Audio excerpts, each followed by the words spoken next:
there, guys, gals, and non-binary pals. GM Potter here, and today for 13 Spooky Books of October, we are doing... let's get it in focus. If It Bleeds by Stephen King. This is a 4-story collection.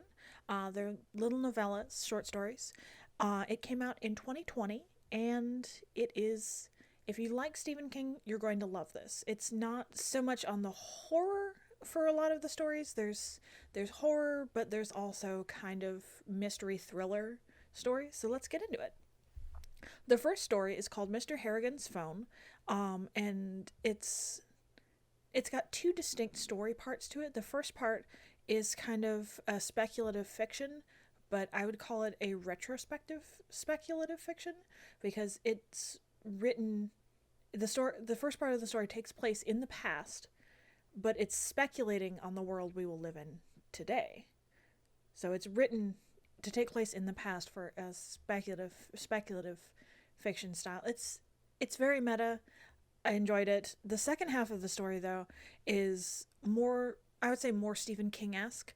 It's a ghost story, and it's reminiscent of The Monkey's Paw, and it's chilling but not scary.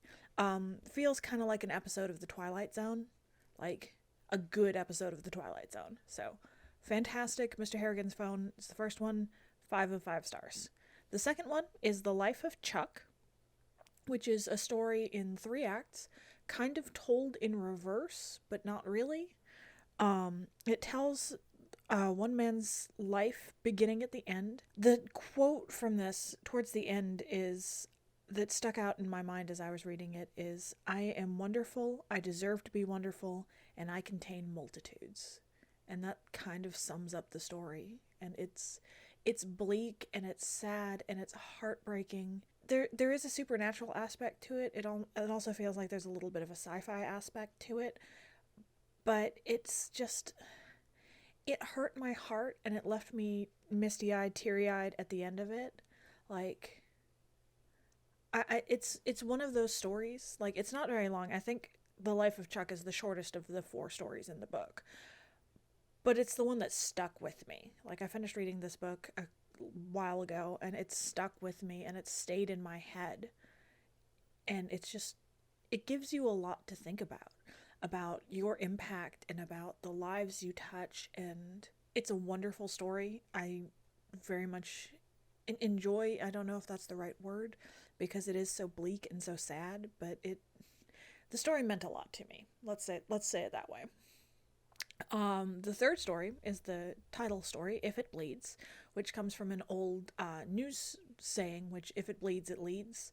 Like, put your most gory, clickbaity stories out first, and then fill in the gaps with the rest of it. It's a follow-up to the Bill Hodges trilogy, which includes Mr. Mercedes, Finders Keepers, and End of Watch. And it very much leans on those. I have read all 3 of those. I enjoyed them. They're kind of more thriller. They're not supernatural in any way. They're the bad guy is a person, and there's no supernatural aspect to it. So they weren't my favorite book series, and so I didn't quite enjoy If It Bleeds. If you enjoyed that trilogy, which a lot of people did, a lot of people prefer Stephen King's non-supernatural stories. This one is definitely a murder mystery thriller. It involves a detective agency, and yeah, if that's your jam, you're gonna love it. The last story is called Rat. It's a short story about an author, which, if you've read Stephen King, you know he does not treat authors very well in his books. So it's the story of an academic who takes a sabbatical from his teaching job and moves up to the family cabin for a period of a few weeks to write his novel. He's tried to write a novel once before, and it almost killed him and destroyed his life because he couldn't get the words together, and his wife is understandably upset and concerned about this. And he's like, no, this'll be different. And as soon as he gets up there, he falls ill, and he makes a Faustian deal with what he thinks is a hallucination of a rat. And is it a hallucination and a coincidence? Or did he actually make a deal with the devil incarnate? It's spooky, it's atmospheric. It's a little slow. It's not my favorite.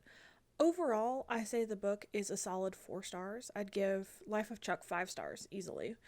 If It Bleeds, I'd give 3, and 3 to Rat, which 2 5s and 2 3s gives us 4 stars. It's a good book. It's going on my shelf with my other Stephen King books. But will I read it again? I'll probably read The Life of Chuck again. I don't think I'll read the other 3 again. So that's what I thought. Have you read If It Bleeds? Have you read other Stephen King? We do have 2 more Stephen King books coming up this month. Fairy Tale, which is his newest one, and of course for the spookiest day of the month, Halloween, where I'm doing Salem's Lot. So stay tuned, and I'll see you in the next one. Bye!